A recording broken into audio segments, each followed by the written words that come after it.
Hey everybody. So we just finished up with Multifamily Demo Day, and one of the absolute stars of the show was Jude Chiy of Flamingo. He is the founder and CEO, and my goodness, the response we got from it was absolutely unbelievable. So I wanted to talk with Jude a bit about the founding and the story of Flamingo, and to hear, what was the inspiration? How did he begin this journey? And all the great stuff that comes along with it. Jude, thank you so much for joining me. Yeah, thank you, Brent. I am excited to be on and also really excited about the response that we received at Demo Day. And I really appreciate you all putting this together. Prior to this, I was just saying that we were, I would say, most likely the one that was most difficult to work with, but we kind of got it done. We had a lot of things going on, but really appreciate you and your team for your patience and obviously for such an amazing experience. You know what? We're all moving in a thousand different directions. And so, hey, I totally get it. And so we're all good. And it turned out to be an amazing time with you. And you just knocked it out of the park. So I'm thrilled. So let's dig into this. Let's rewind the clock. You said that you all have been around for about 10 years, but maybe even a little bit more than that. A little bit about your backstory, and then the impetus, the start, the initial spark of an idea for Flamingo. I want to hear about that, and then we can go from there. Yeah, absolutely. So I'm glad that you said take it a little bit further back because I tend to do that and people get bored. So I appreciate the invitation to go back even further. So for really background, I'm originally from Cameroon, so born in West Africa. I moved to the US when I was 11. So I grew up in Baltimore and I had always wanted to go to med school, so that was kind of my thing for a very long time. I had a younger sister that passed away, so that kind of made me want to go to med school to ensure that no one else ever goes through that. So for most of my, I'll say middle school, high school, and then a lot of college, my singular focus was going to medical school and did all the things that we needed. Even got a grant the summer before senior year of college to go to Australia to do research with a group of neurosurgeons because that's what I really, really wanted to do. And I got to work with those neurosurgeons, attend their surgeries, do patient intake, and really enjoyed the experience. But I also got the opportunity to interact with the administrators at the hospitals. So the actual business, the operations, the marketing people. And I really got to learn a little bit more about the business side of healthcare, which is a part that I had never really paid much attention to. I had been singularly focused on the clinical side, so become a doctor. But through those interactions, I realized that there's a whole spectrum within healthcare, and also came to the realization that the Australian healthcare system is set up really, really well. And at that point in time, I thought the US healthcare system was that was the peak of everything. But after doing that, I realized oh wow, the bigger opportunity in healthcare in the US isn't really about the clinical. Doctors already do amazing work. Where I could have a much bigger impact would be more on the operations, the business, the technology, the access side of things. So all those things that impact healthcare, but not necessarily on the clinical front. So I just realized that I could have much, much greater impact going to the business side. So when I came back to the US, decided to leave the healthcare, the clinical path, and go more into healthcare operations. So I got recruited to work for the Cancer Treatment Centers of America. So that was my first and only job out of college.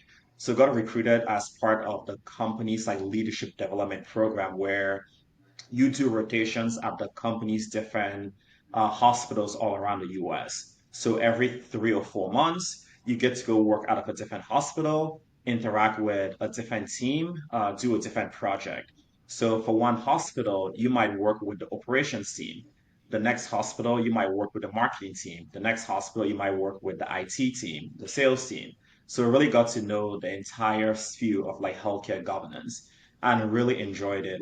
Absolutely love the company. They do amazing work. And they were extremely like patient focused, where they would interview or get feedback from patients about every single thing that needed to be changed. And I just absolutely love that model. But after working in a cancer hospital for a few years, I think about 3 or 4, I realized that an even bigger opportunity is prevention. So, how do you keep people healthy so they don't actually get sick to go to the hospital in the first place? Obviously, that's not always possible, but there is a high likelihood of when people eat better, exercise more, they are less likely to end up in the hospital. So I just realized that it was much better to focus on the prevention side of healthcare.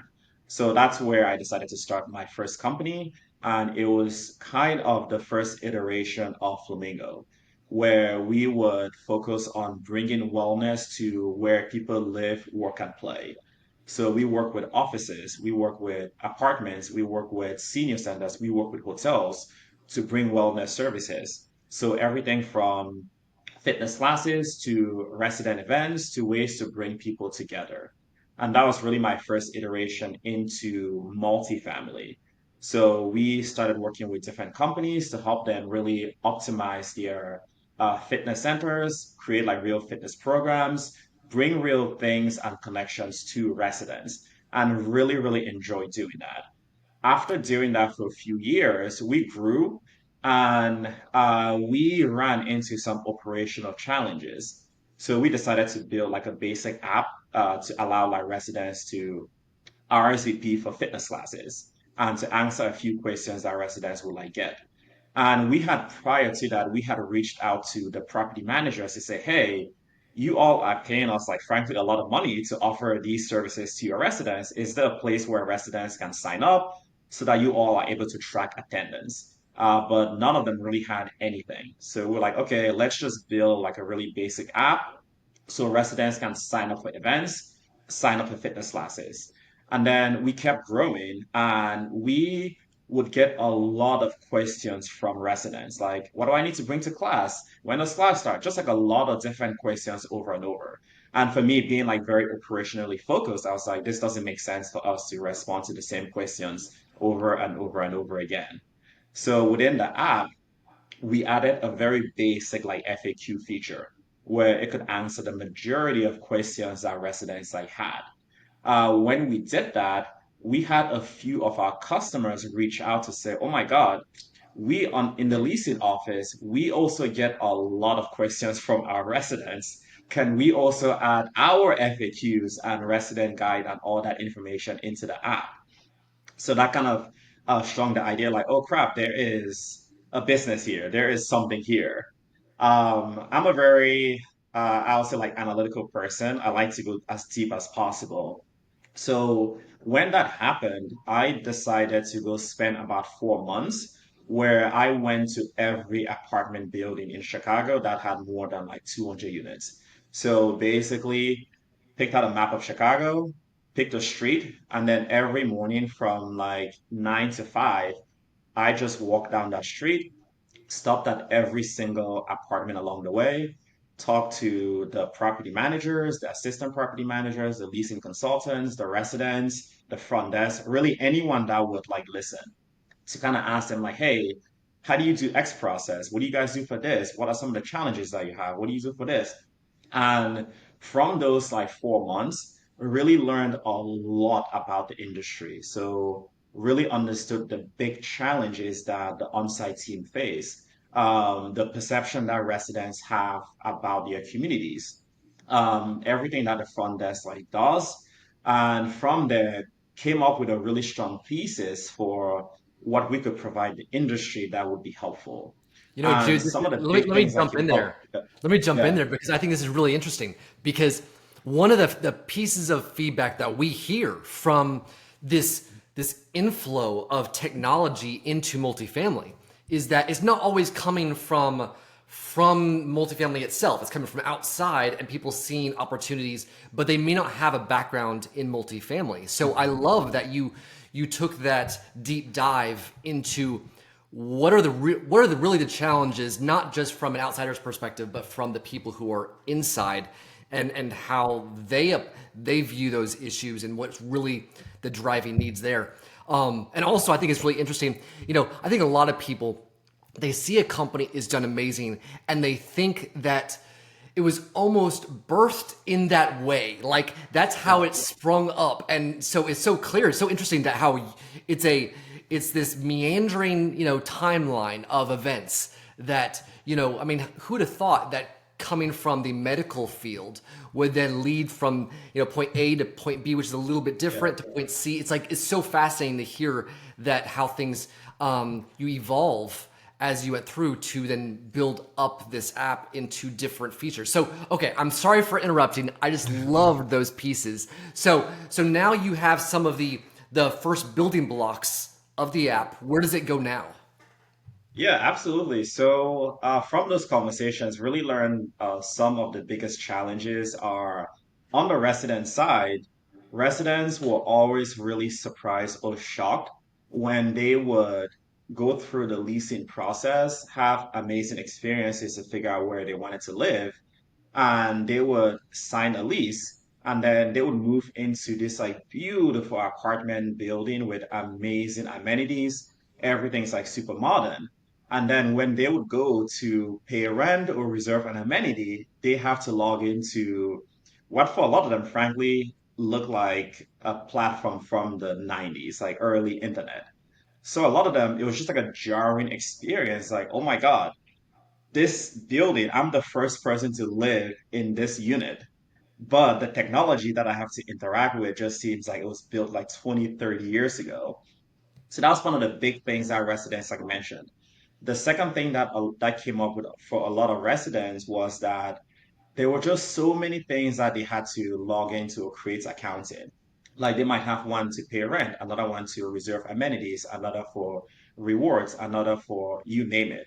And for them, it was like, I just want one place to go to get everything that I need. Like, I want to live in this apartment. I don't want to become a tech expert on how to like live in this apartment. So we kind of realized that there was just too many single point solutions that the residents had to interact with.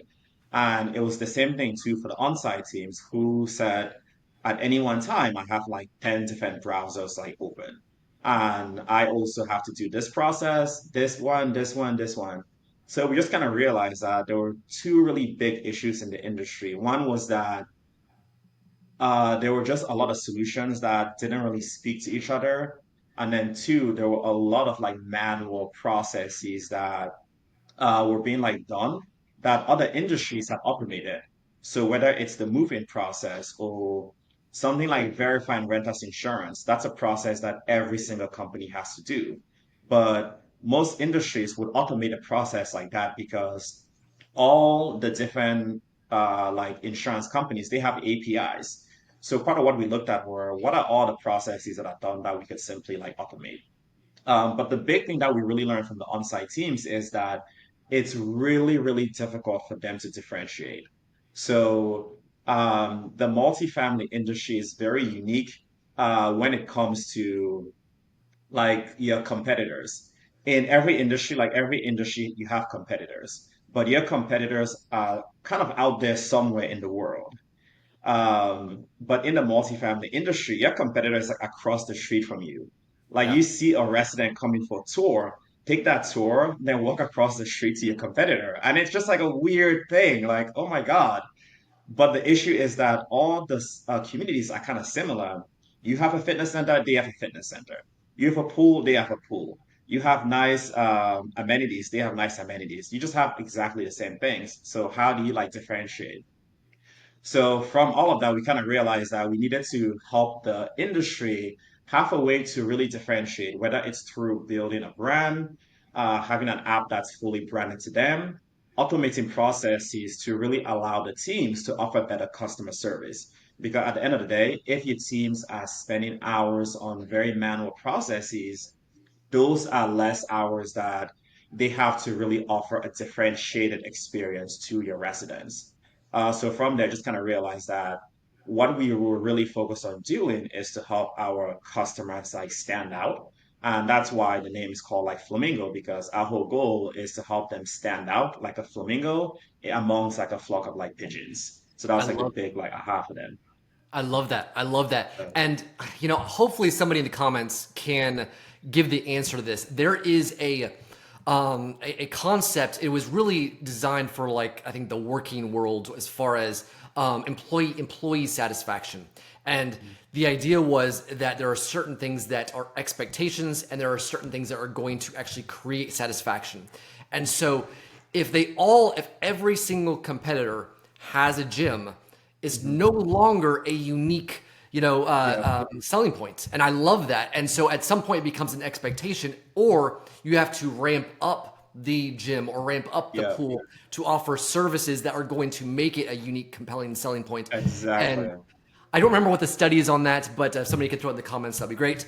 um, yeah, I think that's absolutely wonderful, and I think that you are totally correct as far as one of the major pain points that we hear from the on-site teams is this idea that yeah, we have all these new technologies and they're fantastic and they can do some really cool things, but every single new technology that's added to the mix Mhm. creates their more complexity for their own job. And so there's a challenge to how much is it taking a burden off of the on-site teams versus yeah, we have this new functionality, but now it's so much more difficult to manage from the on-site team perspective. One thing that you mentioned in your demo was that renter's insurance piece, and I remember when I worked on site having to check renter's insurance, and so I think it's really fascinating to be able to one click. Tell us about that. So how does that work exactly? When so you have this API with the renter's insurance companies, and then it's all done for them. They don't have to check PDFs or email confirmations. Yeah, absolutely. So, how we really view the industry is that property management is just a lot of processes, which is true for a lot of industries, but property management in general just has dozens and dozens and dozens of processes that all have to happen over and over and over again. And the nice thing about technology is that when something is repeated, you can always automate it. So, in the case for the resident onboarding and moving, part of the onboarding process is renter's insurance verification. So most companies require you to have renter's insurance, as you know. So for most companies, how the verification happens is the new resident moving in emails a PDF to a leasing agent. That leasing agent receives it via email and then reads through it to make sure that all of the information is correct. Is the start date of the insurance? Is that before the resident's move-in date? Is the policy amount correct? Is the name of the resident listed correctly? Are their roommates on the policy? So it's like a lot of checks that they have to do. So for us, we realized like, hey, that's a thing that can just be automated. So we kind of reached out to find a way for us to get APIs for the different insurance companies. And with those APIs, we know all the information on the back end. So we know for this specific resident, here is what their policy looks like because we can directly pull that from the insurance company's database. So with that one, rather than a resident have to email a PDF, they simply log into the app during the moving process and click a button to enter their credentials that they will use to log into the renter's insurance website, but they enter that on the Flamingo site. So then that gives us the authentication to then pull that information from the renter's insurance company database. So then we simply then match the information to say, is the amount of the policy the same as the company's requirements? Is the resident's name on the policy? Are their roommates on the policy? Is the start date match up to their leasing date? So all the information that's required. And then if something is incorrect, we let the resident know, like, hey, you haven't added your roommate, so you need to add your roommate for this to be valid, or the amount that you have listed isn't correct. You need to reach out to the insurance company to increase that amount. So all that back and forth is now fully automated. And then once the policy is approved, we then update the property management system to say this person is insured and they are ready for moving. And then the same thing too, we also, on an ongoing basis, we monitor the policy to make sure that, I mean, unfortunately, it happens where a resident sends a policy and then might cancel it afterwards. So we just make sure that that policy is active by constantly monitoring the status. Very cool. Now let's go move forward through the kind of renter timeline, as it were. Mhm. You all then have ways that you're surveying or you're pinging the residents in some way to get their feedback throughout their stay. Yep, correct. So how we really view our platform is that it's the front end of the resident experience. So the back end, all of that's taken care of by like the Yardies of the world. For us, we really focus on that like front end for that day-to-day living of the resident. So our platform is kind of broken up into a few pieces. The first is the pre-move-in. So we help the resident move in. So that includes getting them to complete all the required like move-in items. It could be register a vehicle, get renter's insurance, get your utilities like set up, register your pet, all of the things that they need prior to moving in. We coordinate that automatically through the app. So the teams no longer have to do that coordination. And then the same things like activating all the keys that are needed because we integrate with all the access control and intercom systems. And then when the resident moves in, we also help with the onboarding process. Because one thing a lot of companies forget about is that when a resident moves in, they don't really know anything. So for a lot of residents, this might be their first apartment. They don't actually know what a work order is. Like you'll be surprised, they just like don't know. But companies tend to assume that residents know a lot of things, and then they end up with a lease violation, not realizing that that person just like didn't know or didn't actually read the lease. So we have a whole onboarding module to help onboard that a resident to their community. Whether it's teaching them like the basics, like, hey, here's how to submit a work order request, or here are the policies of using the fitness center, or here is this really tricky thing that a lot of residents interact with, like when they need to use the stove. So some of the nuances that are specific to that specific company. And then we also help them really get onboarded in a fun way as well too. It's like, hey, go use the fitness center, the pool, the whatever, and complete the scavenger hunt and get rewards. So we get every resident to really have a great experience simply like moving into the community and getting accumulated. And then once they have moved in, we then also help them manage their day to day. So within our app, they can use the app to pay rent because we integrate with the property management systems, submit work order requests, message management, earn like resident rewards, complete other things that are needed, whether it's providing feedback through surveys, because we survey them throughout their resident life cycle. So they can complete all the surveys if they need help, they can use our chatbot within the app to ask questions like, what's Wi-Fi? So everything that they need, they can manage that through the app. And then throughout that life cycle, like you asked, we are constantly getting feedback from the resident about their like overall like experience. And then once the resident moves out, that also then takes into our alumni app. So for residents, they get to stay on the app as well too, but at a limited capacity. So from pre-moving to move out. Really? So what features do they have as alumni? I think that's really interesting. Yeah, so they have a couple of things. One, they are able to continue earning rewards or use those rewards. So throughout their life cycle, they can earn like different rewards. It could be for completing the moving process on time, attending resident events, connecting with their neighbors. So they can keep using their rewards. They can still book services on the app. So within Flamingo, we offer services like house cleaners, dog walkers. So they can keep booking those services. And that revenue from those services go back to the management team.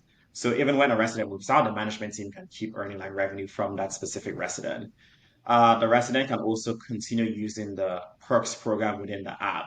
So we have partnerships with about 50,000 retailers, restaurants, and all of that throughout the US. So residents can get discounts at those different places, whether it's 10% off at this mom and pop shop or 50% off appetizers or free appetizer. So they can, and even like travel rewards as well too. So they can keep earning those rewards.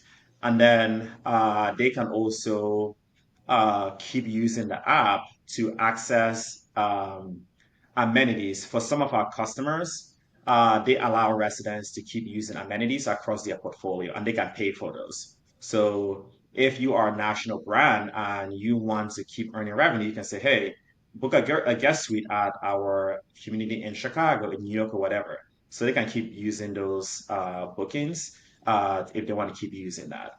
And then they are also able to access like an in-app ILS. So within our app, we have an ILS where residents can see all the available units across the portfolio. So if that resident does decide like, hey, I want to go back into renting with this company, they can quickly complete that process all within the app. So it just allows them to stay within the same brand for as long as possible. But for our First, customers, the most important thing is they can keep earning revenue from that resident. yeah, absolutely. I think a lot of companies, I mean, and maybe this is changing, but the resident puts in their notice to vacate, and it's kind of like they're lost. Like there's a lost, without sounding crude, there's a lot of meat on the bone still there as far as ways Yeah. to generate revenue. I think that's really interesting. So moving forward, what should we be on the lookout from Flamingo in the next Mhm. couple of years? Yeah, so a lot of really exciting things that we have planned.